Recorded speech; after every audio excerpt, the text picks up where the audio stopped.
यहाँ पर हम चीनी की, क्योंकि चीनी में भी अगर आप देखें तो अंतर्राष्ट्रीय प्राइसेस में एक जोरदार गिरावट देखने को मिली है।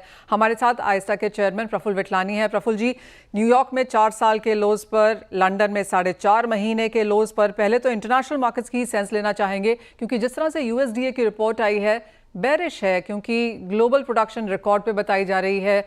ग्लोबल सरप्लस यहाँ पर ऑलमोस्ट 40 मिलियन टन की वो लोग यहाँ पर बात कर रहे हैं। कैसे देखते हैं ओवरऑल नंबर्स? देखिए, ओवरऑल नंबर में ऐसा है कि हमारे पास क्लोजिंग स्टॉक ये बार पहली बार 45-50 लाख टन के आसपास रहने वाला है। हम्म। फिर भी चीनी में तेजी नहीं आई है। हम्म। तो कहाँ पे हेल्प हो रही है ये?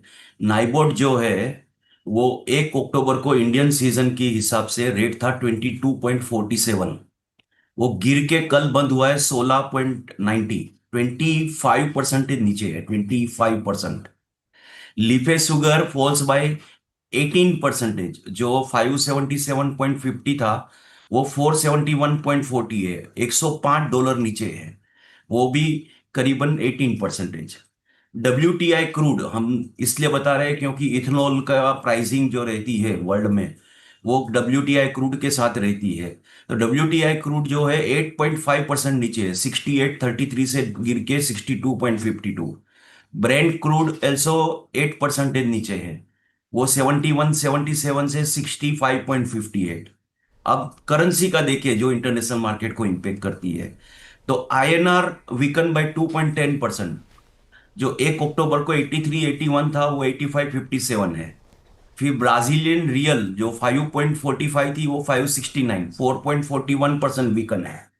तो ये शुगर सेक्टर और इथेनॉल सेक्टर जो है पूरा वो अभी ICCU में है।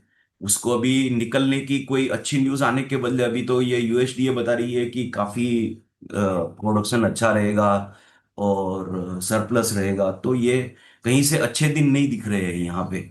एक चीज मैं आपको बताना चाहूंगा कि 1 अक्टूबर में इंडिया में जो प्राइस था और आज जो प्राइस है वो 1500 रुपया पर टन ऊपर है, 7.12%।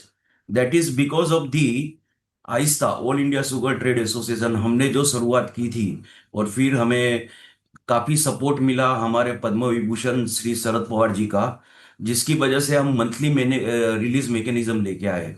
तो मंथली रिलीज मैकेनिज्म की वजह से हमारे इंडिया के जो फार्मर्स है, इंडस्ट्री है, उसको सपोर्ट मिल गया कि इंटरनेशनल मार्केट सब 25% नीचे है, जबकि डोमेस्टिक मार्केट 7%। अब टोटल 32% का गैप गिर गया। तो हम्म। इंडिया को इंटरनेशनल मार्केट के साथ इतना कोई ये नहीं रहता है, क्योंकि यहाँ पे गवर्नमेंट की मैकेनिज्म और जो रूल्स है हम्म। काफी इंडस्ट्री और फार्मर और सब ट्रेड को हेल्प कर रही है।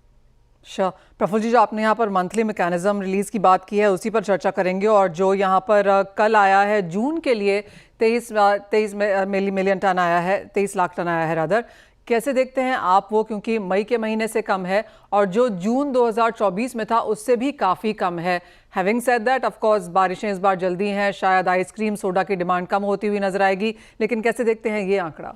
देखिए, सबसे ये जो FMCG है या ट्रेड होलसेल है या सेमी होलसेल, उनकी डिमांड जो है वो एकदम ही जब भी मॉनसून आता है तभी फ्लैट हो जाती है, जीरो हो जाती है। क्योंकि वो अपने पास जो चीनी है उसको पहले यूज करना चाहेंगे, नया चीनी लाएंगे नहीं। ये जो मॉनसून कभी चालू होता है ना उसके ऊपर काफी डिपेंडेंट रहते हैं।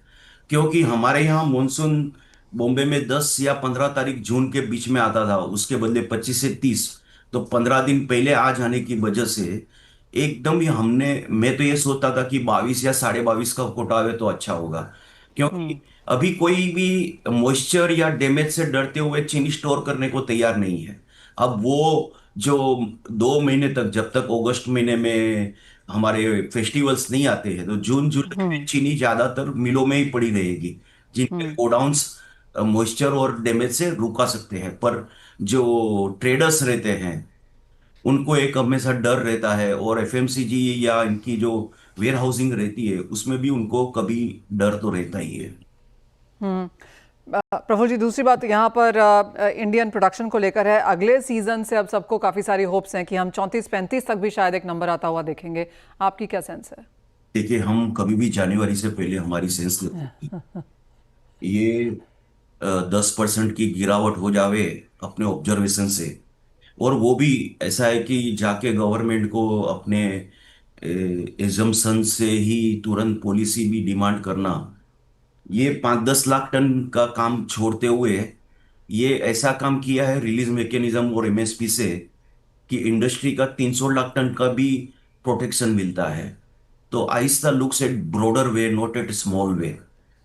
तो हमें ये चीज करनी भी नहीं चाहिए, और गवर्नमेंट ने ऐसे कोई भी नंबर्स जो लेके आते हैं उसका सुनना भी नहीं चाहिए, और उसके ऊपर पॉलिसी तो बिल्कुल नहीं करनी चाहिए। सुनो सबका, पर ऐसा पॉलिसी पॉलिसी मैटर जो है इतने अर्ली स्टेज पे।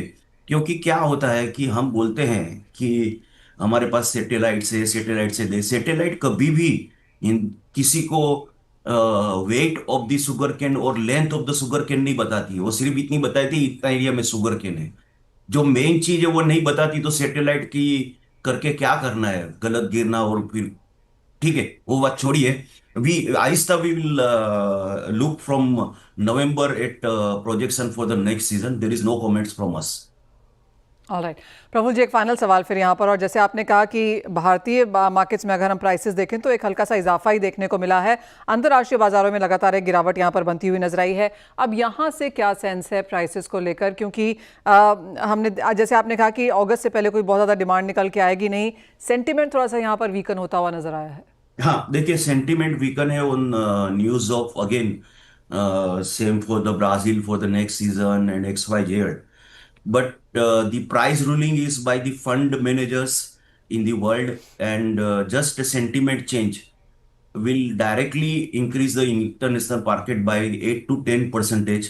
Whenever this sentiment comes downside, we can see 3 to 4% only, nothing more than that. ठीक है, सो 3 से 4% की गिरावट देखने को मिलेगी, उससे ज़्यादा नहीं है। लेकिन प्राइसेस उसके बावजूद भी इंटरनेशनल मार्केट्स के कंपैरिजन में 1 अक्टूबर ऑनवर्ड से यहाँ पर इन द पॉजिटिव ही बनते हुए नजर आए हैं।